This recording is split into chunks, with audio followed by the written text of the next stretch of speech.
मला एक लहान मेवणी आहे, तिचे नाव सुजाता. ती दिसायला माझ्या बायकोपेक्षा ही सुंदर होती.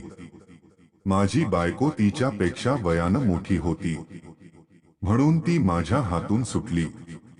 मला ती खूप आवडायची. मी सासरवाडीला गेलो की तिलाच बघत बसायचो, तिला बिलगायचो, तिला स्पर्श करायला बघायचो. तिचे वय असेल 18 ते 19 वर्षे. तिचे बॉल तर एवढे मस्त होते लगेच. माझा नागोबा टाईट होत होता. तिला झावायची माझी खूप दिवसाची इच्छा होती, पण हे कस शक्य होणार असं मला वाटायचं. ही एक दिवस देवाने माझं ऐकलं. माझ्या बायकोला अचानक बर वाटत नसल्यामुळे तिची काळजी घ्यायला मला कणीतरी पाहिजे होत. मी लगेच विचार केला की सुस्ताला आणायचं. बायकोने पण परवानगी दिली.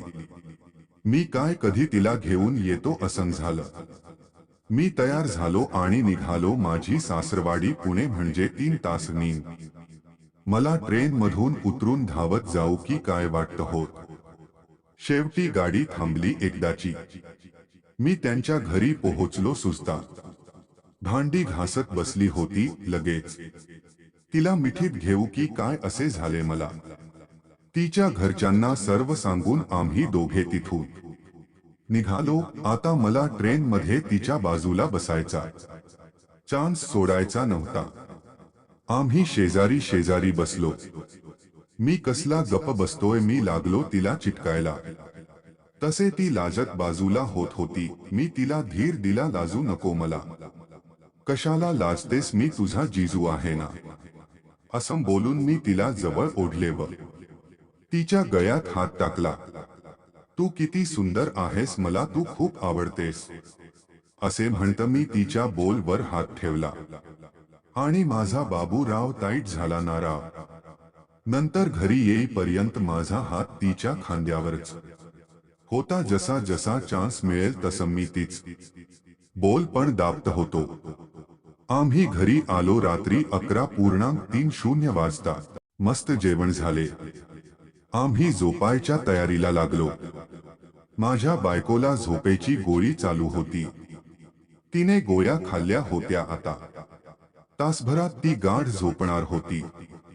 रात्रीचे 2:30 वाजले होते. सर्व वातावरण शांत. मला कसली झोप येते सेक्सी मेहुणी घरात असताना. मी हळूच उठून बसलो आणि सुस्तेकडे बघितलं. मला ती जागी असल्याचा संशय आला. मी खुश झालो. मी निर्लज्ज सारखा बायकोकडे शरीर सुखाची मागणी करू लागलो. सुस्ताला कू येईल असं बोलू लागलो. माझी बायको मला नकार देऊ लागली, कारण तिला खूप झोप येत होती. मी निराश व्हायचं नाटक केलं. तितक्यात मला सुजाताच आवाज कू आला. काय झालं जीजू? माझं काळीज धड धड व्हायला लागलं. तरी पण मी हिम्मत करून बोललो, अग तुझी ताई मला देत नाहीये. ती म्हणाली, काय काय पाहिजे तुम्हाला? काय देत नाही ती? मी घाबरून बोलो, शरीर सुख. ती म्हणाली, म्हणजे काय जीजू? मी म्हणालो, मला सेक्स करायची इच्छा होते आणि तुझी ताई नाही म्हणते. ती म्हणाली, तिला बर वाटतं नाहीये ना? बर वाटलं की देईल तुम्हाला. मी लहान मुलांसारखं हट्ट केला, नाही मला आताच पाहिजे. ती मला समजावण्याचा प्रयत्न करू लागली. मी कसलं ऐकतोय. अचानक ती म्हणाली, हे जर माझ्या हातात असतं तर मी तुम्हाला लगेच दिला असतं. हे ऐकून मी जवळ स्वर्गात गेलो. मी लगेच म्हणालो, जे तुझ्या दीदी जवळ आहे तेच तुझ्या जवळ आहे, तेव्हा तू करशील माझा बरोबर सेक्स. ती घाबरत म्हणाली, ताईला कळतं. मी म्हणालो, अग ती गाढ झोपली, आता काय उठणार सकाळशिवाय? मग करायची का सुरुवात? ती लाजून म्हणाली, जीजू मी कधी केलं नाही हे, मला भीती वाटते. मी म्हणालो, घाबरू नको, मी आहे ना म्हणत. मी तिच्या बेडवर गेलो. तिने माझ्या बायकोचा गाऊन घातला होता. जसा मी बेड आलो तसा माझा बाबूराव माझ्या लुंगीतून बाहेर येण्यासाठी ताडपडत होता. मी सुजताला सर्वप्रथम घट्ट मिठी मारली. बरेच वर्षांची इच्छा आता पूर्ण होणार होती. तिचे ओठ तोंडात घेऊन तिला किस करू लागलो. माझा एक हात तिच्या पाठी वर तर एक हात तिचे बॉल दाबण्यात व्यस्त होता. मी तिचे बूट्स खूपच जोराने दाबायला चालू केले. मला तिला गरम करायचे होते. नंतर मी तिचा गाऊन बाजूला केला. गाऊन मोठा असल्यामुळे मला जरा त्रासच झाला, म्हणून मी तो उतरावून बेडच्या खाली फेकून दिला. आता मला सुजातात सौंदर्य खुलं बघायला मिळाल. बरेच दिवसाची तिला झावायची इच्छा असल्याने मला जास्त राहवलं नाही.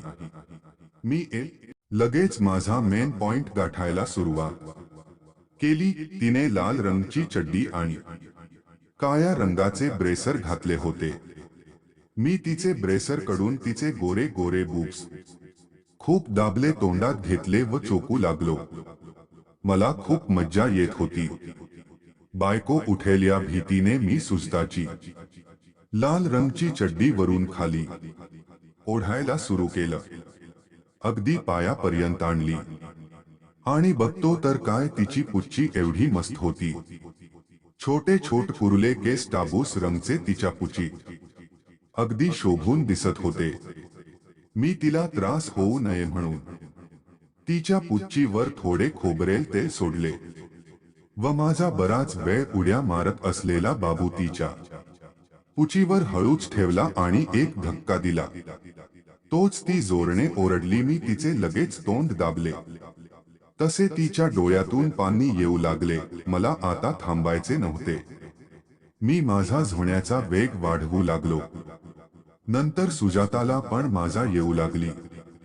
तिने मला घट्ट धरून ठेवले आणि मी माझी कंबर वेगण हलवू लागलो.